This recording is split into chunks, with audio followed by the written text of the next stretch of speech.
بسم اللہ الرحمن الرحیم۔ الصلاۃ والسلام علیک یا رسول اللہ وعلی آلک وصحابک یا حبیب اللہ۔ اللہم صلی علی محمد وآل محمد۔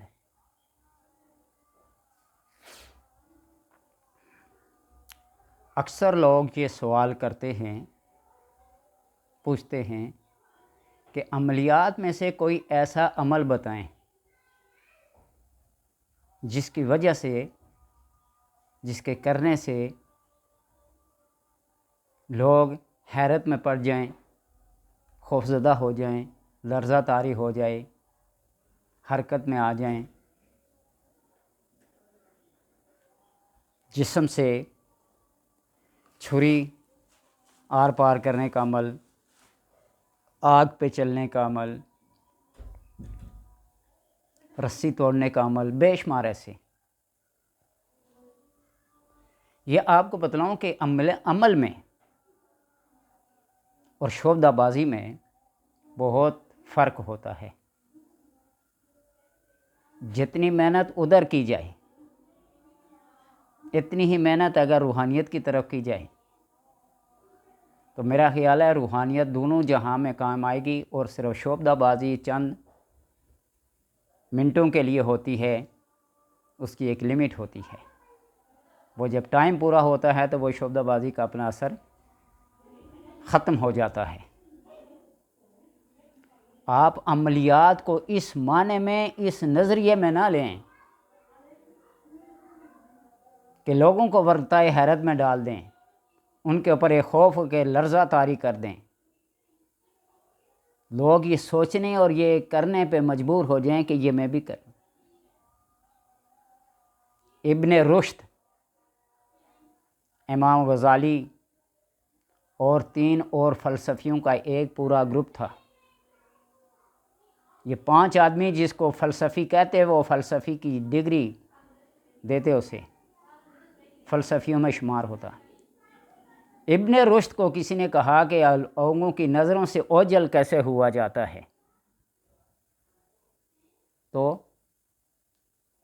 شوق پیدا ہوا، ذوق پیدا ہوا۔ مصر میں ایک یہودی کی جا کر پورے 10 سال تک خدمت کی، اور 10 سال کے بعد اس کو ایک لفظ بتائی عبرانی سریانی زبان کا، انسانی کھوپڑی لے کر انسانی دماغ کو، یعنی پرانی انسانی کھوپڑی کسی قبر سے نکال کر انسان کا دماغ نکال کر اس کے اندر وہ دماغ چلایا جائے، اس کا کاجل بنایا جائے، اور اس کے اوپر پھر آنکھوں میں ڈال کے یہ 10 سال کے بعد اس نے امام غزالی سے جب ملاقات ہوئی تو کہا کہ عمر کا بہت قیمتی حصہ تو نے کیا کر دیا، ضائع کر دیا۔ تجھے اس شے کا شوق تھا، میں تجھے بتلاتا 1 منٹ میں تمہیں بتلا دیتا۔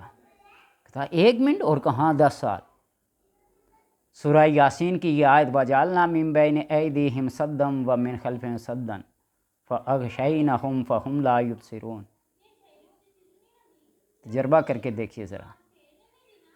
آپ صلی اللہ علیہ وسلم بھی ہجرت کی رات حضرت علی رضی اللہ تعالیٰ عنہ کو اپنے بستر پر لٹا کر اسی آیت کی تلاوت کرتے ہوئے، یعنی سورہ یاسین، آپ دشمن کے اس گھیراؤ سے، اس نرگے سے نکل گئے۔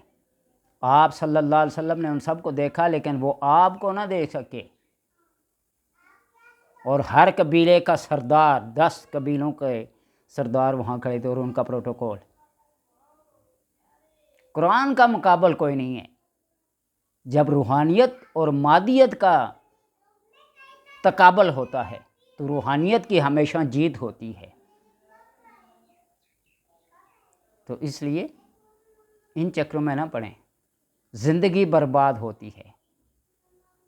اگر تمہیں شوق ہے کسی عمل کے سیکھنے کا، اپنے آپ کو خالص اور مخلص بناؤ، اور سب سے پہلے اپنے آپ سے مخلص بن جاؤ۔ اپنے آپ سے، لوگوں سے مخلص ہونا بعد کی بات ہے، پہلے اپنے آپ سے مخلص ہو۔ اپنی نیت کو، اپنے نظریے کو، اپنے زاویے کی، اس سوچ کے زاویے کو درست رکھیں۔ 5 وقت کا نمازی ہے یا نہیں؟ پڑوسیوں کی دیکھ بھال کرنے والا ہے یا نہیں؟ اذیت دینے والوں میں سے تو نہیں ہے؟ سلام کرنے میں پہل کرنے والا ہے یا نہیں؟ لوگوں کو کھانا کھلانے میں فراخ دلی سے کام لیتا ہے یا نہیں؟ اور ایک بزرگ نے مجھے یہ بات بتائی تھی، لوگوں کو، دوستوں کو، محلے والوں کو صدقہ اور خیرات سے ہٹ کر کبھی بطور دوست اخلاص اور خلوص کے ساتھ کبھی کسی رشتہ دار کی دعوت کر لو، کبھی کسی دوست کو کھانا کھلا لو، کبھی کسی پڑوسی کو اپنے گھر میں بلا کر اس کی اچھی ساخت کی خدمت خاطر کر دو، پھر تمہارا گھر فراخیوں اور خوشحالیوں سے پر رہے گا۔ یہ بہت بڑی حقیقت ہے۔ صدقہ اور خیرات تو کوئی مجبوری سے دیتا ہوگا، لیکن خوشی سے کسی اپنے دوست کے اوپر، کسی اپنے رشتہ دار کے اوپر، کسی اپنے پڑوسی اور جاننے والے کے اوپر خرچ کرنا، یہ بہت بڑی کمال کی بات ہے۔ اور پھر عملیات کے کام میں کیا ہوتا ہے؟ حشرات الارض کا صدقہ، پرند کا، چرند کا، درند کا، انسانوں کا، حیوانوں کا، یہ سب نکالنا پڑتا ہے۔ تو لہذا جو چیز آپ شعبدہ بازی کے لیے محنت کریں گے، کوشش کریں گے، وقت ضائع کریں گے، وہی چیز اگر اس روحانیت کے اندر محنت کی جائے، ریاضت کی جائے، تو کتنا اچھا ہوگا۔ وَجَعَلْنَا مِن بَيْنِ أَيْدِيهِمْ سَدًّا وَمِنْ خَلْفِهِمْ سَدًّا فَأَغْشَيْنَاهُمْ فَهُمْ لَا يُبْصِرُونَ۔ اس آیت کو آپ ایک دفعہ پڑھیں، 5 بار پڑھیں، 20 بار پڑھیں، 100 بار پڑھیں۔ میں ہر بار کہتا ہوں کہ تعداد پڑھنے کی جو ہے، جہاں کسی نے فکس نہ کی ہو، کسی عمل سے، کسی ریاست سے، کسی کشف سے، کسی الہام سے، اس کو کھلا پڑھو۔ صرف یقین اور اعتقاد یہ ہونا چاہیے کہ اس کے پڑھنے سے یہ میرا کام ہوگا۔ شعبدہ بازیاں اگر سیکھنی ہے نا تو بتائے دیتا ہوں، تنتر کی اور جنتر کی جو کتابیں ملتی ہیں، اس پہ بھی میری ویڈیو تھی۔ تنتر، منتر، جنتر، 3 قسم کی عملیات میں آتے ہیں۔ تو آپ تنتر کی اور جنتر کی کتابیں لے لیں، بے شمار آپ کو ملیں گے۔ کسی میں کوئی کیمیکل استعمال ہوتا ہے، کسی میں کوئی جڑی بوٹیاں استعمال ہوتی ہیں، کسی میں کچھ استعمال ہوتا ہے، کسی میں کچھ استعمال ہوتا ہے۔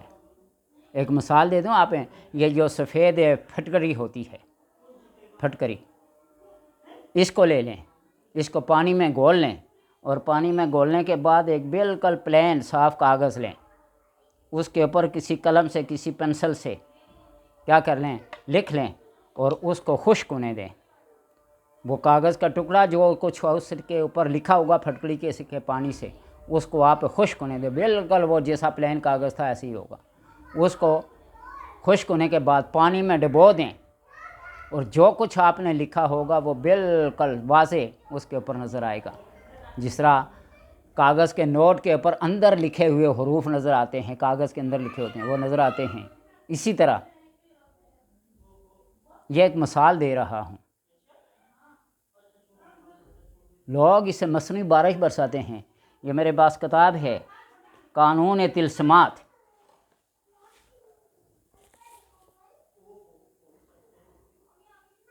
اس میں بے شمار ایسی مصنوعی بارش برسانا،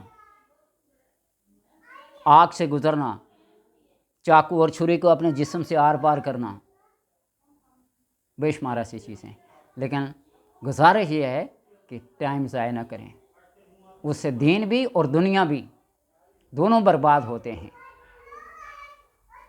اس لیے اللہ تبارک و تعالیٰ سے دعا ہے کہ ایسے سوالات کرنے سے، ایسی باتیں پوچھنے سے، ایسی باتیں سیکھنے سے اللہ دور رکھے، اور کوئی نیک عمل کرنے کی توفیق عطا فرمائے۔ اگر کرنا ہے تو یہ جو سورہ یاسین کی آیت بتائی ہے نا، وَجَعَلْنَا مِن بَيْنِ أَيْدِيهِمْ سَدًّا وَمِنْ خَلْفِهِمْ سَدًّا، یہ عمل تب کرے کہ آپ سورہ یاسین کو روزانہ کم سے کم 1 بار پڑھیں، رزق میں، روزی میں، گھر بار میں خیر و برکت ہوگی۔ دنیا کا جو بھی مسئلہ ہو، معاملہ ہو، حاجت ہو، مشکل ہو، پریشانی ہو، سورہ یاسین پڑھنے سے سب کا سب۔ اور میں پھر اس بات کی وہ کیا تاکید کیا کرتا ہوں کہ قرآن پاک کی ایک صورت کو مخصوص کر لینا اور باقی قرآن پاک کو چھوڑ دینا، یہ بھی قرآن کا ایسا ہے، یہ بھی قرآن کا ایسا ہے۔ اس لیے آپ ترتیب کے ساتھ قرآن پاک کو پڑھنا شروع کریں، ترتیب کے ساتھ، ایک منزل روزانہ۔ اگر ایک منزل نہ پڑھ سکیں، ایک سورت روزانہ۔ ایک سورت بھی اگر نہ پڑھ سکتے ہیں تو چند آیات گنتی کی، 5، 10، 6، 8 جتنی بھی ممکن ہو آپ اسے پڑھیں۔ اللہ تبارک و تعالیٰ دنیا کے ہر معاملے میں، دنیا کے ہر میدان میں کامیابی دے گا، اور اس قرآن کی برکت سے آخرت کی کامیابی جو ہے وہ سب سے بڑی کامیابی ہے۔